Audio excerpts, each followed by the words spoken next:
Hello, my name is Tena, and I am a student of English literature. I'd like to share with you my personal journey of learning English. While I was living in New York, one sunny afternoon, I found myself aboard a bus. Across from me sat two women, having a conversation in English. Although I understood just a little at the time, I was eager to practice. As a beginner, still learning the language, I gathered the courage to speak to them. I started with a few simple sentences, and to my joy, they understood me. That small success sparked a sense of achievement and happiness in me. The women told me they were returning home after attending a seminar in Boston. Our conversation lasted about 10 minutes.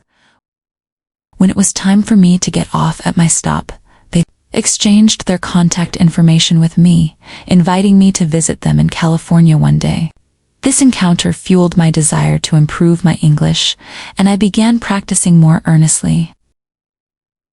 Every day, I translated texts and watched English movies.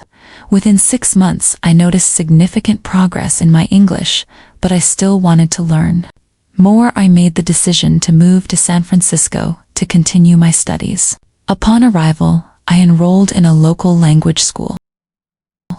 My first class took place on a Monday, where I met my teacher and fellow students. My teacher was a kind, welcoming young woman.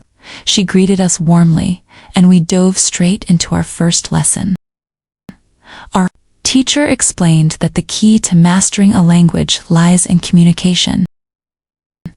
She encouraged us to use English in our daily lives as much as possible, instead of just relying on textbooks. Her approach was a revelation for me, and it proved far more effective than focusing solely on grammar and vocabulary. She also emphasized that learning a language is about expressing our ideas and emotions. We didn't have to memorize every new word or rule. The most important thing was consistent practice speaking and applying English in real-world situations. One day, a fellow student asked our teacher how best to expand our vocabulary. She explained that reading is statistically one of the most effective methods. It helps us absorb new words and internalize them more quickly.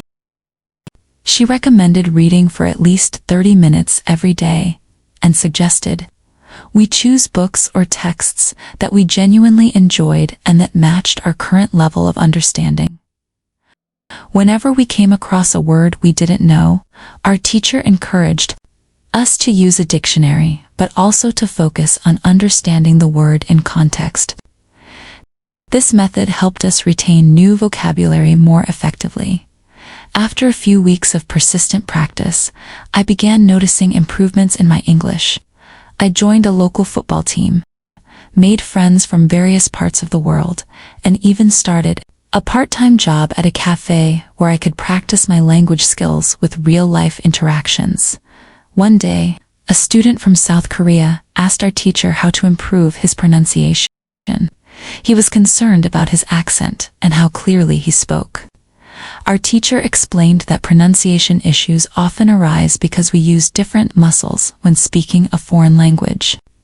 She introduced us to a technique called shadowing, listening to native speakers and repeating their words to improve our pronunciation. Intrigued, I tried this technique. I started listening to English podcasts and mimicking the sounds, rhythm, and intonation. Over time, my pronunciation began to improve, and I felt more confident in speaking. In another lesson, a student named Sophia shared her experience. She had taught herself English through methods like shadowing and reading. She was fluent and spoke with impressive clarity. She told us that thinking aloud in English had been a game changer for her. At first, it felt awkward, but by practicing simple sentences and thinking in English, her fluency improved dramatically. Inspired by Sophia's story, I began practicing thinking aloud myself. My teacher explained that this would help me think in English more naturally.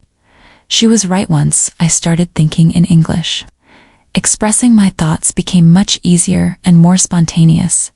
Each day I grew more excited about my journey with the English language. I had found a supportive teacher, met wonderful friends, and discovered techniques that worked for me.